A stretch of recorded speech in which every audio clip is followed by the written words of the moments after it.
저희가 다니엘 12장으로 종결하게 되는데요. 오늘 다니엘 11장 28절에서부터 45절까지의 말씀입니다. 다니엘 11장 28절에서부터 45절까지의 말씀. 여러분께서 성경을 찾으셨거나 아니면 우리 화면 동영상 보시면서 우리가 함께 한 구절 한 구절 뜻을 생각하시면서 합독하겠습니다. 북방왕은 많은 재물을 가지고 본국으로 돌아가리니 그는 마음으로 거룩한 언약을 거스리며 자기 마음대로 행하고 본토로 돌아갈 것이며 작정된 기한에 그가 다시 나와서 남방에 이를 것이나 이번이 그전만 못하리니 이는 기뜸의 배틀이 이르러 그를 칠 것임이라. 그가 낙심하고 돌아가면서 맺은 거룩한 언약에 분노하였고 자기 땅에 돌아가서는 맺은 거룩한 언약을 배반하는 자들을 살필 것이며 군대는 그의 편에 서서 성소 곧 견고한 곳을 더럽히며 매일 드리는 제사를 폐하며 멸망하게 하는 가증한 것을 세울 것이며 그가 또 언약을 배반하고 악행하는 자를 속임수로 타락시킬 것이나 오직 자기 하나님을 아는 백성은 강하여 용맹을 떨치리라. 백성 중에 지혜로운 자들이 많은 사람을 가르칠 것이나 그들이 칼날과 불꽃과 사로잡힘과 약탈을 당하여 여러 날 동안 몰락하리라. 그들이 몰락할 때에 도움을 조금 얻을 것이나 많은 사람들이 속임수로 그들과 결합할 것이며 또 그들 중 지혜로운 자 몇 사람이 몰락하여 무리 중에서 연단받아 정결하게 되며 희게 되어 마지막 때까지 이르게 하리니 이는 아직 정한 기한이 남았습니다. 그 왕은 자기 마음대로 행하며 스스로 높여 모든 신보다 크다 하며 비상한 말로 신들의 신을 대적하며 형통하기를 분노하심이 그칠 때까지 하리니 이는 그 작정한 일을 반드시 이룰 것임이라. 그가 모든 것보다 스스로 크다 하고 그의 조상들의 신들과 여자들이 흠모하는 것을 돌아보지 아니하며 어떤 신도 돌아보지 아니하고 그 대신에 강한 신을 공경할 것이요 또 그의 조상들이 알지 못하던 신에게 금, 은, 보석과 보물을 드려 공경할 것이며 그는 이방 신을 힘입어 크게 견고한 산들을 점령할 것이요 무릇 그를 안다 하는 자에게는 영광을 더하여 여러 백성을 다스리기도 하며 그에게서 뇌물을 받고 땅을 나눠주기를 하리라.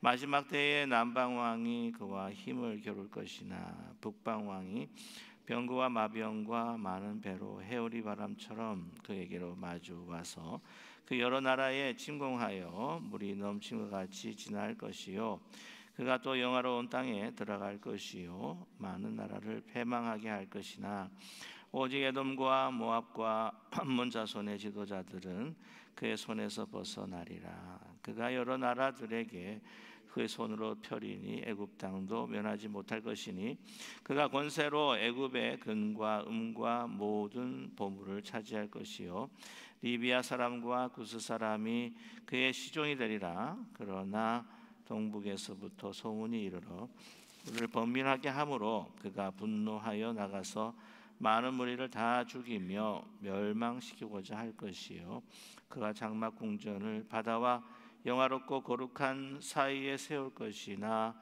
그의 종말이 이르리니 도와줄 자가 없으리라. 아멘. 네, 오늘 28장에서부터 우리 45장까지의 말씀은 그 아주 악명 높았던 그 안티오코스 4세 에피파네의 그 세르쿠스 그 왕에 대한 그 흥왕과 또한 또 이 멸망에 관한 이야기를 우리에게 말씀해주고 있습니다. 그래서 그의 모습을 이렇게 투영시키면서 우리 그가 당할 또 여러 가지 환난과 고통 그리고 적그리스도의 모습이라고 하는 것이 어떤 것일까라고 하는 것을 우리에게 잘 묘사를 해주고 있습니다. 특별히 그 당시에 그 이스라엘 백성들에게 있어서는 종교적으로 탄압할 뿐만 아니라 그들이 그렇게 소중하게 여겼던 그 성전을 완전히 막 모욕을 하고 또 자기가 신으로서 자기 지칭하면서 이제 자기를 세우는 그런 악랄한 그 행위를 통해서 정말 그 이스라엘 역사 가운데 잊을 수 없는 하나의 그 적그리스도 미치광이 그래 하나님을 대적하는 자의 대명사의 그 이름으로 올라와 있다고 하는 것이죠. 여러분 그 엔티오코스 에페파네 이 그 엔티오코스 4세 같은 사람이 바로 이제 적그리스도의 대명사다. 워낙 우리가 상상한 것보다도 정말 뭐라 그럴까요? 그 피를 흘리게 하고 사람을 아주 무참하게 죽이는, 그리고 또 신앙적이고 종교적으로 그들을 모멸하며 또한 치욕을 줬는지 모르기 때문에 그가 대명사로 이제 남아 있게 된다고 한 것이죠. 우리 이 세계 역사 가운데서도의 그 대표적인 그 미추강이다. 대표적인 이 세상의 고통과 또한 아픔을 주었던 적그리스도 같은 사람이라고 대표할 만한 사람은 여러분 잘 아시겠지만 아놀드 히틀러 같은 사람이 될 것입니다. 그런 대명사적인 인물이 바로 안티오쿠스 4세 에페판의 왕이었다고 하는 거죠. 오늘 이제 28절의 말씀을 보게 되면은 그가 이제 이 톨레미 왕국, 그러니까 애굽의 그 위치에 있었던 톨레미 왕국 그 1차 이 공격으로 인해서 큰 승리를 얻게 됩니다. 그래서 이제 톨레미 6세, 7세 갈라놓고 땅도 갈라놓고 이제 오늘 보면은 그 전리품들을 엄청난 전리품들을 가져오는 그 역사적인 그 기록을 우리에게 보여주고 있는데요. 오늘 28절 말씀에 북방왕은 많은 재물을 가지고 이 북방왕이 엔티오코스 4세 에페파네라고 하는 사람입니다. 우리 토요일 새벽 기도에 이제 나오셨으면 이제 이 안티오코스 4세 에페파네는 여러분께서 다 이제는 다 외우실 것 같아요. 그래서 이 전리품을 가지고 재물을 가지고 본국으로 돌아옵니다. 그래서 오늘 말씀 보게 되면은요, 그는 마음으로 거룩한 언약을 거슬렸다라고 이렇게 하죠. 그 본국을 이제 들어가기 전에 그 전에 이제 이스라엘을 거칠 수밖에 없습니다. 그래서 이 이스라엘을 거쳐서 이 거룩한 언약의 백성들을 이제 치게 되죠. 그래서 예루살렘을 이제는 거기를 함락시키고 난 다음에 그 예루살렘 그 성 안에서도 그 이방인의 군대를 주둔시켜 버리고 맙니다. 그리고 그때 당시 있었던 그 본래 대제사장을 완전히 파면시켜 버리고요. 자기 친 그 에페파네 그리고 그 북왕국의 그 친 세력 가운데 한 사람을 뽑아서 이제 대제사장으로 삼게 된 것이죠. 그러니까 그 얼마나 정치적인 대제사장을 뽑았겠는가 하는 생각을 우리가 짐작할 수가 있겠습니다. 그리고 그는 이제 돌아가게 되죠. 그런데 이제 작정한 기한에 29절입니다. 작정한 기한에 그가 다시 나와서 남방에 이를 것이나 이번 그 전만 못하리니라고 하는데요. 이 말씀 뭐냐면은 이제 제 2차 이 톨레미 왕국을 그가 치르게 됩니다. 그래서 기한이 지나고 난 다음에 그 남왕국 쪽으로 다시 쳐들어가게 되죠. 2차 정벌 정쟁입니다. 그런데 예전만 못하다는 거죠. 항상 옛날에도 내가 그랬다고 한다면 지금도 그럴 것이다. 내가 1차 전쟁 때 승리했다고 한다면 내가 2차 전쟁 때도 분명히 승리할 거다. 결코 그렇지 않다고 하는 겁니다. 인생은 마음 먹는 대로 되지 않는 거죠. 물론 이 남방 왕국에 비해서 이 톨레미 왕국에 비해서 셀루쿠스 왕국이 더 힘이 또 군사력이 더 크다 할지라도 거기에는 항상 변수가 있다고 하는 거죠.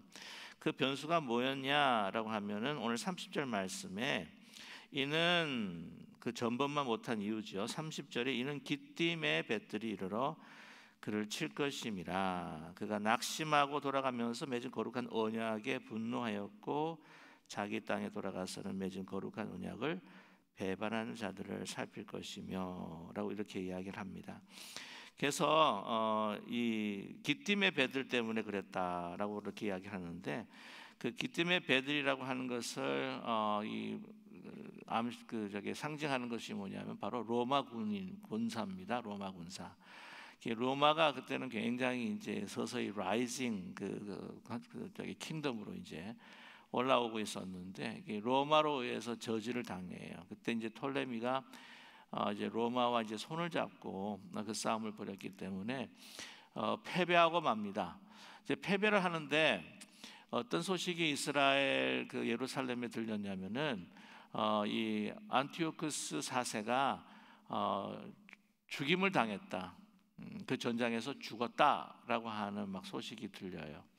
그러니까 어떻겠습니까? 예루살렘에서도 뭐 난리가 난 거죠. 그러니까 거기에 반 안티오쿠스 세력들이 일어나 가지고 이제 그 친 안티오쿠스 4세 그 세력들이 이제 몰아게 되게 되죠. 그러니까 안티오쿠스 왕이 세웠던 그 왕을 이제 몰아내고 반 안티오쿠스 그 세력이 세운 그 대제사장이 거기에 자리를 잡게 된 것이죠. 그래서 이 소식을 들으니까 여러분 어떻게 됐습니까? 안티오쿠스 왕이 화가 나는 거예요. 분노를 일으킵니다. 로마 군들에게 져가지고 패배해서 우리가 승리할 것이라고 확신했는데 아주 이렇게 모면을 당했잖아요. 그러니까 얼마 화가 나는 거예요. 뭐 종로에서 뺨 맞고 뭐 한강에서 이렇게 눈을 흘긴다. 그리고 그 상황을 잘 잡아야지 다른 사람한테 뺨 맞으면 그 옆에 지나가던 개가 꼭 괴로운 거죠. 근데 이 화를 갖다가 어디서 푸냐면은 죽었다고 하는 소식 들으니까 아니 저들이 내가 죽었다고, 내가 죽기를 그렇게 바라냐, 얼마나 또 화가 나겠습니까? 그리고 내가 세운 그 제사장을 갖다 저희들이 그냥 파면을 시켜버리고 몰아내버리고 말아 다시 쳐들어갑니다. 홧김에요. 막 얼마나 많은 유대 백성들을 죽였는지 모릅니다. 더 이 성전을 회파하게 되고요. 거기에다가 뭐 지난보다 더한 제우스 신전에 그냥 뭐 제사를 드릴 뿐만 아니라 돼지의 피를 막 여기저기 뭐 하여튼 막 뿌려버리고, 심지어는 그때 할례 받은 그 아이들이 발견되게 되면 그 부모들과 함께 성벽에서 그냥 다 밀어가지고는 그냥 떨어져서 죽게 하는. 그래서 그 한 하루 이틀 만에 한 8만 명이 그냥 죽는 그런 역사가 있었다고 하는 것이죠. 그 전에도 와가지고는 그렇게 괴롭히더니 이번에 와가지고는 그 모든 화를 막 다 풀었으니까 얼마나 참혹했겠습니까? 그래서 오늘 말씀 보게 되면은요, 다시 그 친 안티오쿠스 4세 이제 대제사장을 세우게 되는 거죠.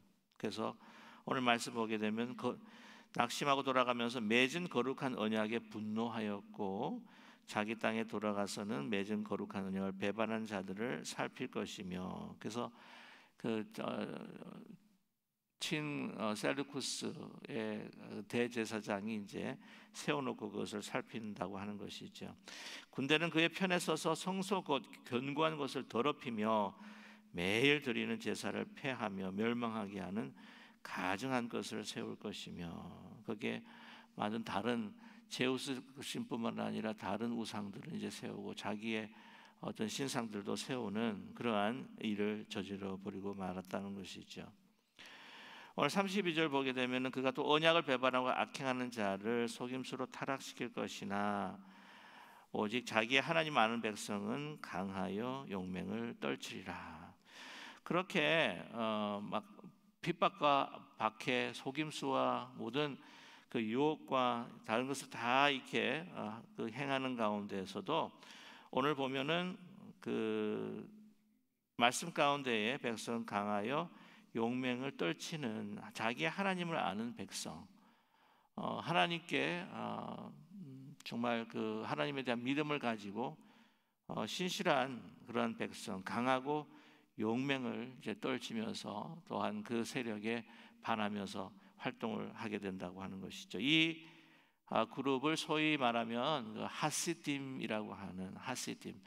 하시딤의 의미가 뭐냐면 더 faithful, 아주 뭐라 그럴까요? 신뢰할 만한 자, 믿음들이 좋은 자, 또 하나님 앞에 헌신된 자, 이렇게 해석할 수가 있는데 하시딤이라고 하는 세력입니다. 그래서 이 하시딤이 나중에 여러분이 너무 잘 유다 마카비 그 가족과 함께 같이 이렇게 협력을 해가지고 동집을 이제 정치하게 되게 되는데요.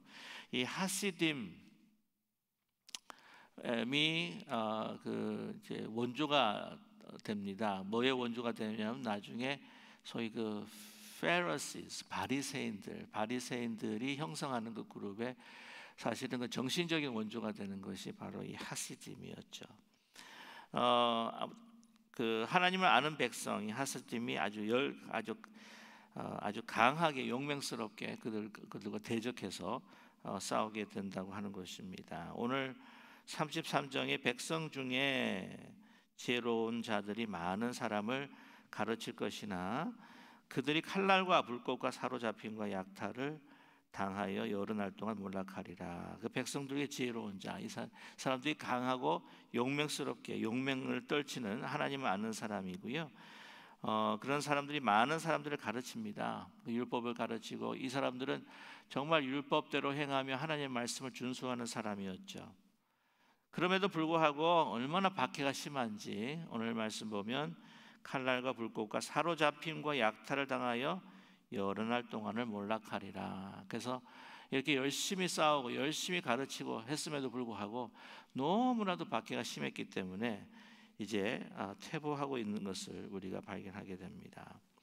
자, 보면 그들이 몰락할 때에 도움을 조금 얻을 것이나 34절이죠. 많은 사람들이 속임수로 그들과 결합할 것이며 라고 이야기하는데 이제 몰락할 때에 도움을 받게 된다. 조금 얻을 것이다. 이때 그 도움이라고 하는 것이 바로 유다 마카비 가정입니다. 그래서 하시딤이 이제 막 쇠퇴를 하는 가운데에서 조금 도움을 같이 이렇게 협력하게 된다고 하는 의미죠. 유다 마카비와 함께 같이 협력을 함에도 불구하고 오늘 보면은요, 많은 사람들이 그래도요 이제 속임수로 이제 많이 이제 넘어가고 또한 결탁하고 또 이렇게 되는 어떤 여러 가지 어려움들이 생긴다고 하는 것입니다. 여기서 이제 많은 사람들이 이제 속임수라 했을 때 어떤 속임수라기보다는 그게 뭐냐면 이 두 가지 이제 경우가 있었어요. 그러니까 한 가지 같은 경우에는 너무 이제 유다 마카비가 막 그냥 무력으로 막 이렇게 하니까 어쩔 수 없이 이제 유다 마카비와 또 하시딤 쪽에 이제 붙기는 하는데 그다음에 이게 오래 얼마 가지 않는 거죠. 그러다 보니까 나중에 또 박해가 심해지면 또 이렇게 떨어져 나가고 하는 그런 어려움들이 있었습니다. 자, 오늘 이 35절 보게 되면 그들 중에 지혜로운 자 몇 사람이 몰락하여 무리 중에서 연달마다 정결하게 되며 희게 되어 마지막 때까지 이르게 되니 이는 아직 정한 기한이 남았음이라 라고 이렇게 말씀하고 있습니다. 몇 사람이죠. 그들 중 지혜로운 몇 사람. 그래서 굉장히 박해가 너무 심해지다 보니까 이게 정말 줄고 하시딤과 또한 그 유다 마카비의 세력이 좀 더 줄고 해가지고는 뭐 많이 남지 않은 아주 소수 몇 사람처럼 이렇게 보이지만은 그러나 이것이 소위 말하면 남는 자의 신학이에요. 하나님께서는 그 소수의 그 남는 자를 통해서 역사를 하시거든요. 수가 많다고 해서 그 모든 것이 다 그 대사가 아닙니다. 숫자가 많다고 오합지졸이라고 하는 말 여러분 들어보셨죠? 오합지졸 같은 경우에는 그 숫자가 많았을 때 와, 내가 정말 든든하다라고 하는데 갑자기 큰 공격이 오게 되면 그냥 다 흐트러져 버져가지고 아무도 남지 않을 때 더 낙심을 줄 수 있는 그러한 단점도 얼마나 많은지 모릅니다. 그것보다 더 중요한 것은 정말 하나님 앞에 연단되고 정말 아주 정결한 오늘 말씀 보되 희게 되어서 마지막까지 하나님에 대한 충성과 헌신을 저버리지 않는 그 사람들 통해서 나중에는 하나님께서 역사를 이루신 것이죠. 그래서 오늘 말씀 보면요, 마지막 때까지 이는 아직 정한 기한이 남았습니다. 물론 아직 끝나진 않았지만 이제 계속해서 정한 기간이 있기 때문에 박해가 있고 또는 심한 핍박들이 있긴 하지만 이 몇 사람 남은 그 소수에 의해서 나중에 하나님의 그 이스라엘의 독립을 이루시고 안티오코스 4세의 그 세력들을 이제 물리치는 그런 놀라운 일들이 일어나게 된다고 하는 것입니다. 나중에 결국에 보게 되면 안티오코스 4세는 병으로 죽어버렸다라고 하는 것이 거의 정설이에요. 그러니까 사실 안티오코스의 죽음이라고 하는 것은 하나님께서 또 하신 거죠. 그들이 한 것은 아닙니다. 그러나 하나님께서는 정말 중요한 것이 뭐냐면 이 역사를 이룰 때에 숫자가 중요한 게 아닙니다. 우리는 어떤 세상을 살아갑니까? 숫자 많은 게 얼마나 중요합니까? 그렇잖아요. 탈레스가 그랬는지 그렇게 이야기하죠. 제일 중요한 것은 수다. 그러니까 그건 아니라는 거죠. 그러나 하나님의 역사는 우리 세상의 어떤 가치와 또는 현실과는 반대로 역사하시는데 정말 하나님 앞에 헌신되어 있는 소수자를 통해서 역사하신다고 하는 것입니다. 안타까운 사실이긴 하긴 한데 우리 모든 공동체도 그렇고 교회 공동체도 그렇고 보면 100이면 100이 다 헌신한 건 아니에요. 그 중에 많은 분들이 그래도 돕고 하긴 하지만 보면은 그 정말 헌신하고 충성된 그 대다수가 아닌 그 소수의 그룹을 통해서 역사를 이루어가시고 교회를 세우시고 교회를 인도하시고 이루시는 것을 우리는 보게 된다고 하는 것입니다. 그러니까 저와 여러분 우리의 인생에 있어서 어디든지 어떤 면에 있어서 뭐가 수가 적다 이걸로 우리가 두려워하거나 걱정하는 것이 아니라 정말 우리가 그보다도 먼저 우리가 얼마나 주 안에서 헌신되어 있는가, 얼마나 우리가 정말 faithful, 하나님 앞에 신뢰할 만한, 하나님께 쓰임받을 만한 사람인가라고 하는 것을 우리가 살펴볼 수 있는 우리 모두가 되기를 간절히 소망합니다. 그래서 오늘 그 왕은 자기 마음대로 행하며 스스로 높여 모든 신보다 크다 하며 비상한 말로 신들을 대적하며 형통하기를 분노하심이 끝일 때까지 하리니 이는 그 작정한 일을 반드시 이룰 것임이라 라고 이렇게 말씀하고 있습니다. 오늘 말씀 보게 되면 엔티오쿠스 4세의 적그리스도적인 그 행위를 우리가 살펴볼 수가 있는데요. 오늘 마음을 보면 그 왕은 자기 마음대로 행하며 그죠? 스스로 높여 모든 신보다 자기가 크다. 어떤 신보다 크다. 여러분 어떤 신보다도 위대하고 어떤 신보다도 크신 분이 누구예요? 여호와 하나님이 아니십니까? 근데 자기가 그 위치에 놓는 거예요. 이 일개 인간이. 그럼 보세요. 병으로 죽는다고 하는 건 뭡니까? 아니 우리 눈에도 보이지 않는 이 조그만한 세균으로 죽는 거예요. 그렇잖아요? 엄청 큰 대상이 아닙니다. 이게 눈에 보이지도 않아요. 우리 지금 코로나와의 전쟁이라고 하는 건 눈에 보이지도 않는 적과 전쟁을 하는 거잖아요. 이것에서도 픽픽 쓰러지는 것이 인간인데, 아니 자기가 무슨 신보다 높다고요? 하며 비상한 말로 신들의 신을 대적하며 형통하기를 분노하심이 끝일 때까지 하리니, 이 작정된 일이 이제 끝난다는 거예요. 그래서 하나님 딱 기다리시는 그 작정한 날이 있기 때문에 놔두시는 겁니다. 그러나 그냥 날이 이르게 되면, 작정한 날이 이르면 그냥 소위 속되게 말하면 날짜로 없는 거죠. 읽어보게 되면 거의 자기가 신보다 큰 신 여호와요, 사회 말하면 미친 자입니다.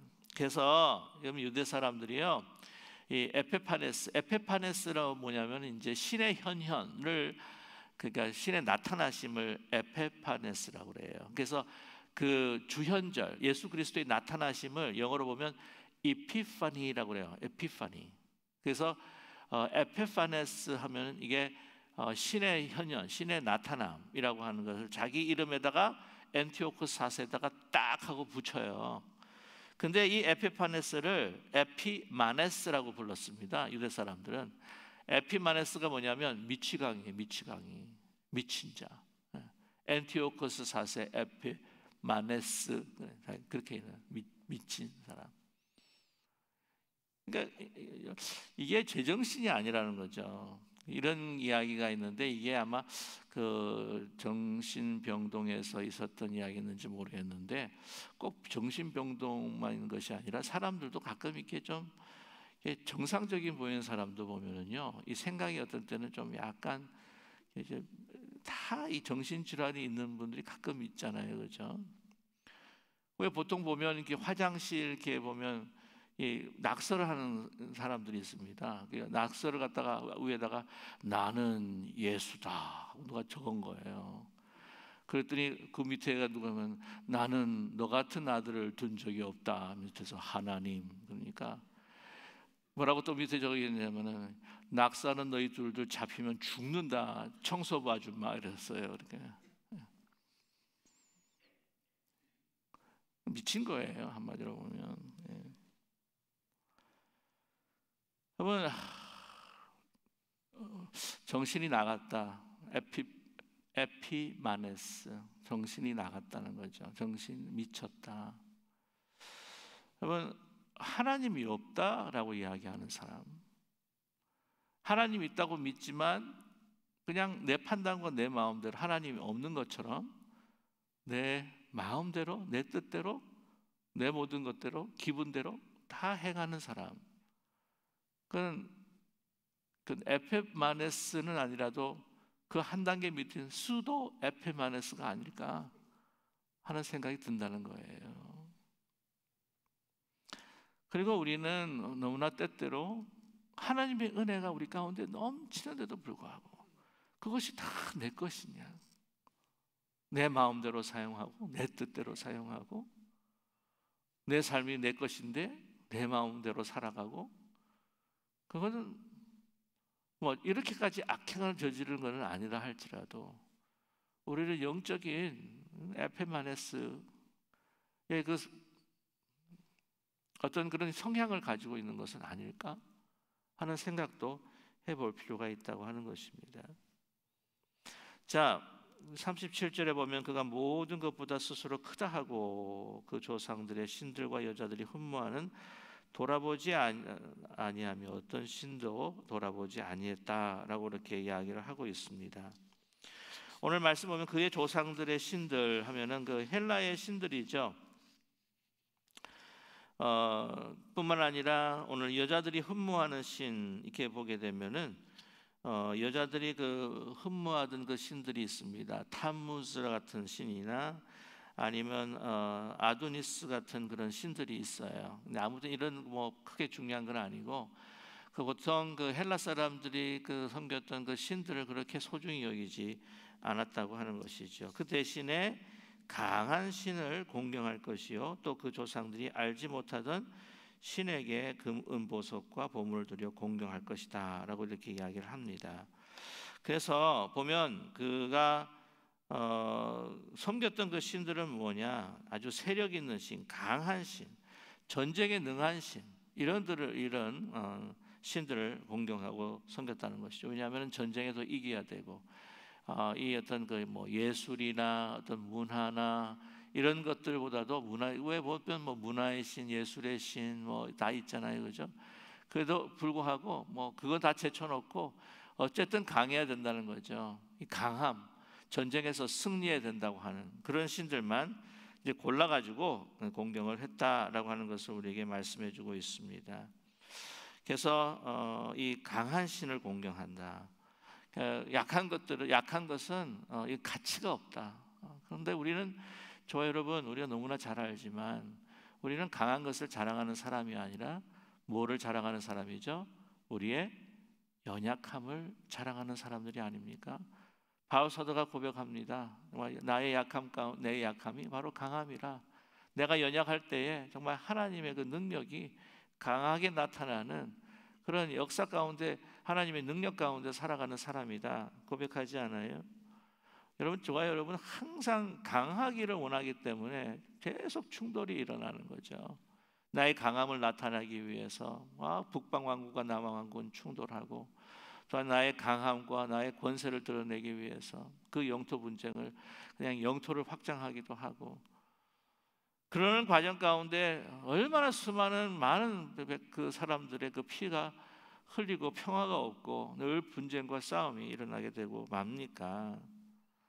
자꾸 그런데도 불구하고 우리가 강함을 계속해서 우리는 정말 사모하고 그것을 취하기 위해 강해야 된다고 하는 거죠.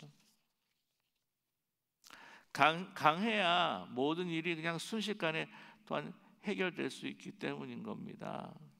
모로마마 시대 때에 그 힘의 논리로 모든 것들을 사로잡고, 또한 그 제국의 힘을 드러내고, 또 자기 많은 나라들 그 발밑에 놓았던 그 힘의 논리에, 그 힘의 평화 가운데에서 예수님께서는 정말 그 십자가라고 하는 그 파워레스니스, 무력한 힘없는 그 십자가를 통해서 정말 진정한 힘이 무언가, 그 파워레스니스 아래 존재하는 정말 하나님의 그 지혜와 그 파워, 두나미스를 이 십자가를 통해서, 그것만이 우리 인간의 모든 문제가 해결되는 참된 해결점이라고 하는 것을 우리에게 보여주지 않았었습니까? 그러니까 저와 여러분 자꾸 강해지려고 하면 안 돼요. 인생 자체가 연약한 겁니다. 보세요. 살아있다고 하는 것들은 다 그냥 보면 연약해요. 새도 연약하고 우리 인간도 사실 연약한 거예요. 돌덩이, 금덩이 강하죠. 생명이 없지 않습니까? 강해진다고 하는 것은 서서히 우리가 생명을 자꾸 상실해가는 그러한 것으로 우리를 인도해 갈 수밖에 없습니다.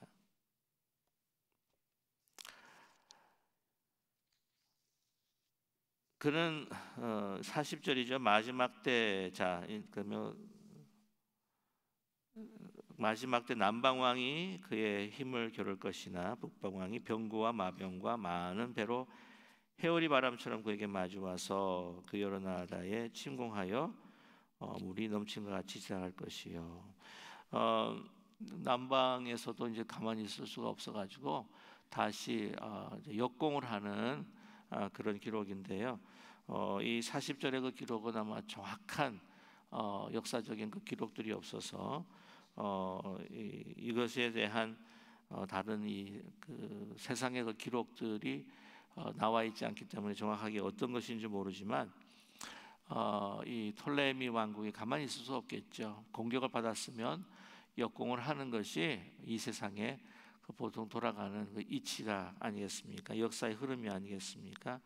이제 당하면 복수하고 또 이게 또 다시 복수하고 하는 것들로 이제 우리가 이해할 수 있는데, 오늘 그러나 아직도 북방왕이 건재한 겁니다. 그래서 다 쓸어버리고 말죠.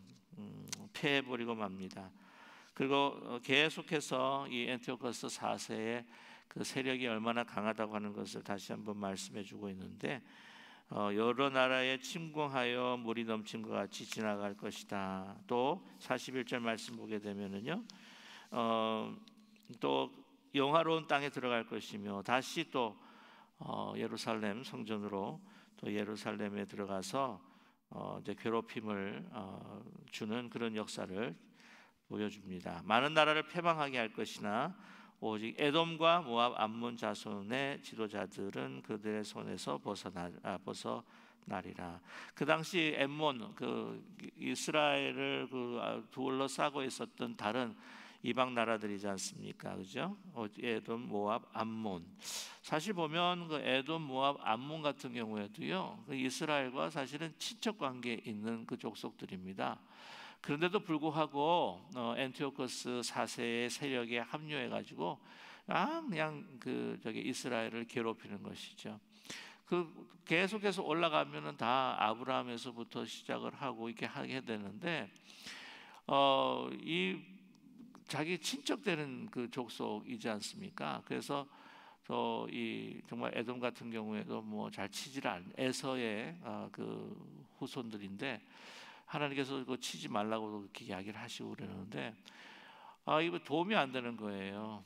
그러니까 이 이치에 따라서 이 관계가 아니라 이 이치에 따라서 자기 유익에 따라서 이렇게 막 움직이는 이런 나라뿐만 아니라 저와 여러분 우리 인간의 그 개인적인 그 생활사를 봐도 이런 것이 이제 비일비재하다고 하는 것이죠.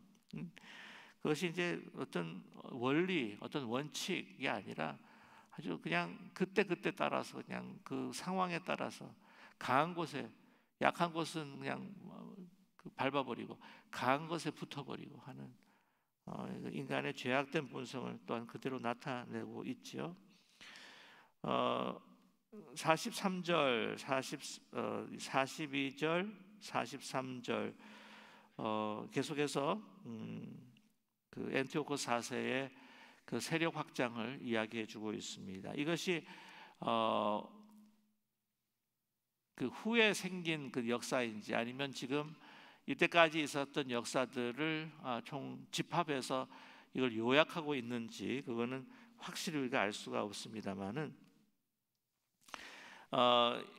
애굽의 그뿐만 아니라 그 주위에 있었던 리비아 같은 경우에는 애굽의 이제 서쪽, 구스 같은 경우에는 애굽의 그 남쪽, 그들이 아마 연합을 했을 거예요. 그럼에도 불구하고 그들을 쳐서 무찌르는 아주 강력한 안티오코스 4세의 그 세력을 우리가 발견하게 됩니다. 자, 그러나 45절이죠. 그가 장막 궁전을 바다와 영화롭고 거룩한 산 사이에 세울 것이나 그의 종말이 이르리니 도와줄 자가 없으리라 라고 이렇게 말씀하고 있습니다.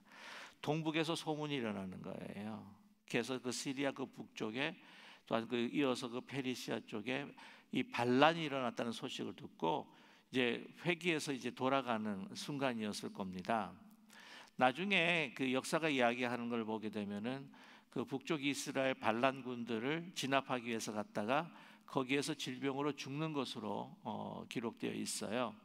그런데 오늘 말씀 보게 되면 이제 그가 장막 궁전을 바다와 장막 궁전이라고 하는 것은 뭐냐면 이제 궁전인데 장막입니다. 그러니까 왕이 이제 이동을 하면서 전쟁에 나가거나 이동을 할 때에 정말 이 장막으로 엄청난 궁전을 갖다가 이제 만들어 가지고 이제 이동을 하는데 그것을 이야기하는데요.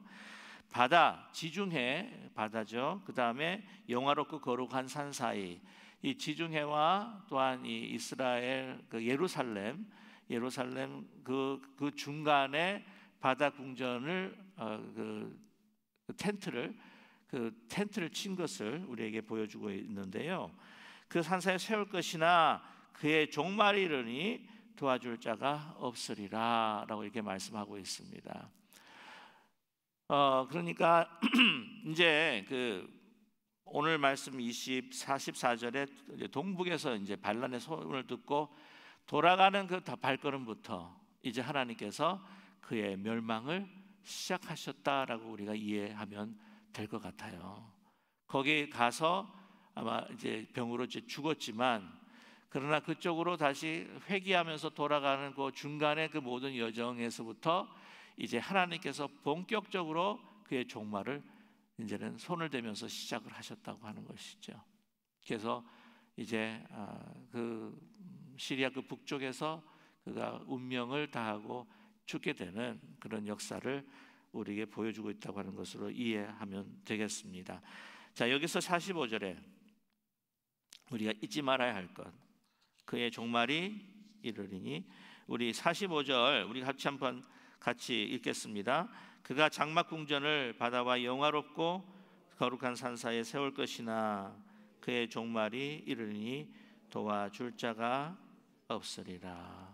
네, 이 한 구절 안에 얼마나 대비가 되는 것이 있는지 모릅니다.